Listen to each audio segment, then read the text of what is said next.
በ46ኛው የኢትዮጵያ ፋርማሲውቲካል ማህበር ጉባኤ ላይ ጥሪያችን አክብራችሁ የተገኛችሁ ሁላችሁም እንኳን ደህና መጣችሁ ማለት ፈልጋለሁ። እዚህ የተሰበሰብነው እንግዲህ ዛሬ ለመደበኛ ጉባኤ ብቻ አይደለም። የሀገራችን የጤና ስርዓት የሚያጠናክር የፋርማሲ ባለሙያ ወደ ከፍተኛ ደረጃ የሚያሸጋግር የሚቀጥሉት ትውልድ የሚጠቅም ራዕይ ለመጋራት ነው ማለት ነው። እንግዲህ የዛሬ ጉባኤ መሪ እንደሚያመለክተው ፋርማሲዎችን ማብቃት፣ ወደ ሙያ ሊደርሺፕ ማብቃት፣ አንቲማይክሮቢያል በዓለም ደረጃ እንግዲህ ሳይለንት ፓንደሚክ ነው የሚባለው።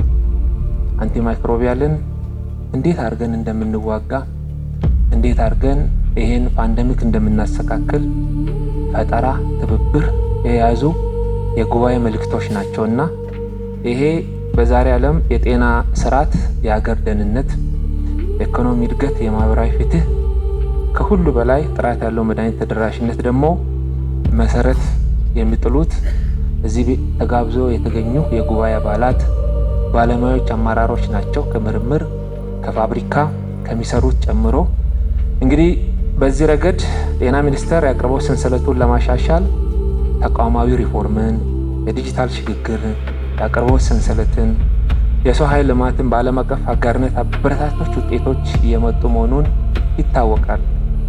አጋርነታችን ዛሬ የምንኮራባቸው ስኬቶች የአንድ ተቋም ስኬት ብቻ አይደለም፣ የብዙ የሙያ ማህበራት ስኬት ነው።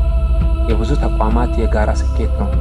የመንግስት የግል ዘርፍ ስኬት ነው። የሙያ ማህበራት፣ የዩኒቨርሲቲዎች፣ የልማት ድርጅቶች የጋራ ውጤቶቻችን ናቸው። በዚህ አጋጣሚ ለሁሉም አጋሮቻችን ያለን ጥልቅ ምስጋና በራሴና በጤና ሚኒስቴር ስም ይገልጻለሁ።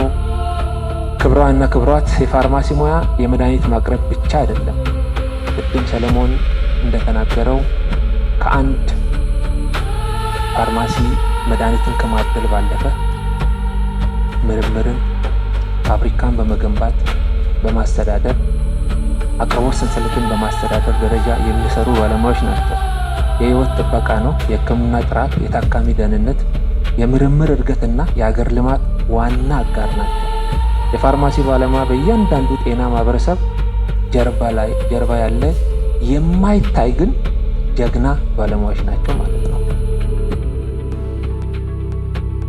የመድኃኒት አቅርቦት ለማዘመን የአቅርቦት ስርዓታችን ለማዘመን የኢትዮጵያ መድኃኒት አቅራቢ አገልግሎት ኮሚትድ ዲማንድ ወይም ደግሞ ውል የተገባለት አቅርቦት መተግበር ከጀመረ 1 ዓመቱ ነው። ይሄም የማህበረሰባችን የመድኃኒት ፍላጎት ለማሳካት የመድኃኒት አቅርቦትን ለማሻሻል እየተደረገ ያለ ጥረት ነው። ዲጂታል ስርዓቶች እየተገነቡ ነው። አንድ ማዕከል የሆነ ዲጂታል ትዊን ስርዓቶች እየተገነቡ ነው። የሙያ ብቃት ማሻሻያ የተደረገ ነው። ይህም በየአመቱ እየተሻሻለ እየመጣ ነው።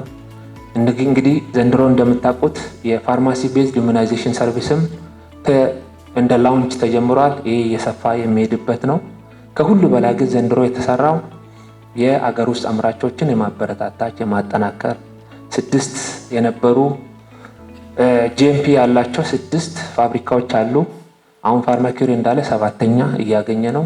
ሌላውም እያሻሸለ ሁሉም በሀገራችን መድኃኒት የሚያመርቱ ተቋማት ጂኤምፒ ሰርቲፋይድ ሆኖ የሀገራችን የመድኃኒት ፍላጎት ማሟላት እንዲችሉ ለማድረግ እየተሰራ ነው። እንደምታውቁት ባለፉት 2 ዓመታት ምንም አይነት የ3 ዓመት ፍሉድ ፋርማኪውሪ እና ሳንሻንግ የሚያመርቱ ናቸው። ከሀገር ውጪ ገብተው አያውቅም። ሁለተኛ ባለፉት 2 ዓመታት በተለይ ኤግዛሚኔሽን ግላብ ሀገር ውስጥ ማምረት ተጀምሯል። ምንም አይነት ከውጪ እየገባ አይደለም። በተለይ በመንግስት አቅርቦት ላይ ያሉ ወሳኝ ጥራት የተረጋገጠ የግላብ አቅርቦት እየተሰራ ያለ ነው። ሶስተኛ ደግሞ የተጀመረ በደንብ እየሰራን ያለበት ብዙ ከሀገር ውጪ የማናስገባቸው ግብአቶች አሉ ማለት ነው። እነኚህ ሁሉ እየተሰሩ ያሉት ሀገር ራስን የመቻል መድኃኒት አቅርቦት በሀገር ብቻ ማምረት የሚቻልበትን ስርዓት እየተፈጠረ ነው ማለት ነው። የሀገራችን ጤና ስርዓት እየሰሩ ያሉ በእደ ቁጥር የፋርማሲ ባለሙያዎች ሚና የበለጠ አስፈላጊ ናቸው። ትራንስፎርሜሽኑ እየተሻሻለ በመጣ ቁጥር የፋርማሲ ባለሙያዎች ሚና የፋርማሲ ባለሙያዎች በዘርፉ የሚሰማሩት በግሉ የሚሰማሩት በማህበር መደራጀት ብቻ ሳይሆን ማህበር ተደራጅተው የሚያመጡት ለውጥ የሀገራችን ጤና ስርዓት በጣም ወሳኝ ሚና አለው። የዘመኑ የፋርማሲ መድኃኒት አቅራቢ ብቻ ሳይሆን የሕክምና ቡድን አባላት፣ አማካሪዎች፣ ተመራማሪዎች እና ፈጣሪ መሆን አለባቸው። ይሄ ደግሞ በዩኒቨርሲቲዎች፣ በሙያ ማህበራት፣ የመንግስት ተቋማትና የግል ዘርፍ ጠንካራ ትብብርን ይጠይቃል። የወደፊት የመድኃኒት አቅርቦት እንግዲህ እንደምታውቁት በአርቲፊሻል ኢንተለጀንስ በሰፕላይ ቼን አናሊቲክል እንደውም በፕሬዲክቲቭ ፕላኒንግ ይመራል። ዓለም በዚህ የተለወጠ ነው። እኛም ከዚህ ምንሸሸው ነገር የለውም። ስለዚህ ወደዚህ የኛ ስርዓትን በአርቲፊሻል ኢንተለጀንስ የማደራጀት ወደዚያ የማዘመን ስራዎች እየሰራን ነው።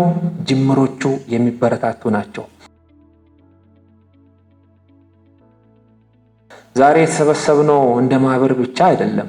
አንድ ትልቅ አገራዊ ተልዕኮ ተሸክመን እንደሆነ ለማረጋገጥ ፈልጋለሁ።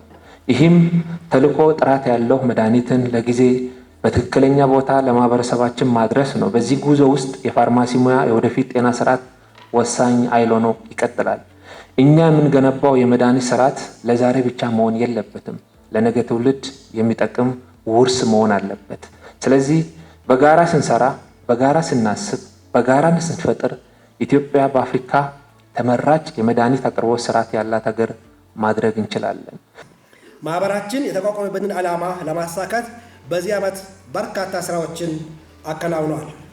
ዋና ዋናዎቹ ለመጥቀስ ያክል ማህበራችን ከምን ጊዜውም በላይ ከሚመለከታቸው ጋር በቅንጅት በመስራት እየሰራ የሚገኝ ሲሆን ከጤና ሚኒስቴርና ተጠሪ ተቋማት፣ ከገንዘብ ሚኒስቴር፣ ከገቢዎች ሚኒስቴር፣ ከጉምሩክ ኮሚሽን ጋር የተደረጉ ምክክሮችና የደብዳቤ ልውውጦች የተገኙ ግብሮቶች ዘርፉን በተመለከተ የአሰራር መዋቅርና ችግሮች እንዲፈቱ አድርጓል። ማህበራችን በተለይ የጅምላ አከፋፋዮች የትርፍ ሂዳግ ሳያገናዝብ የወጣው ሚኒመም ኦልተርኔቲቭ ታክስ ደንብ በገንዘብ ሚኒስቴር እንዲሻሻል መደረጉ በዘርፉ ለተሰማሩ እፎይታን ሰጥቷል። ማህበራችን ለወደፊት እንደዚህ አይነት ግኝቶችን ከሚመለከታቸው ጋር በማድረግ ስራውን አጠናክሮ ይቀጥላል። ይህ ጉባኤ በአማረ መልኩ እንዲዘጋጅ በተለያዩ ኮሚቴ ውስጥ ያገለገላችሁ፣ ጉባኤውን በተለያየ ደረጃ ስፖንሰር ያደረጋችሁ፣ እንደዚሁም የኢፒኤ የቢሮ ሰራተኞችን ከልብ አመሰግናለሁ። ከሁሉ በላይ ደግሞ በዚህ ጉባኤ ፕላቲን ስፖንሰር የሆነውን የሁል ጊዜ አጋዣችን የኢትዮጵያ መድኃኒት አቅራቢ አገልግሎት የማናጅሜንት አባላትና ሰራተኞችን ከልብ አመሰግናለሁ። ሞቅ ያለ ጭብጨባ አድርጉልኝ።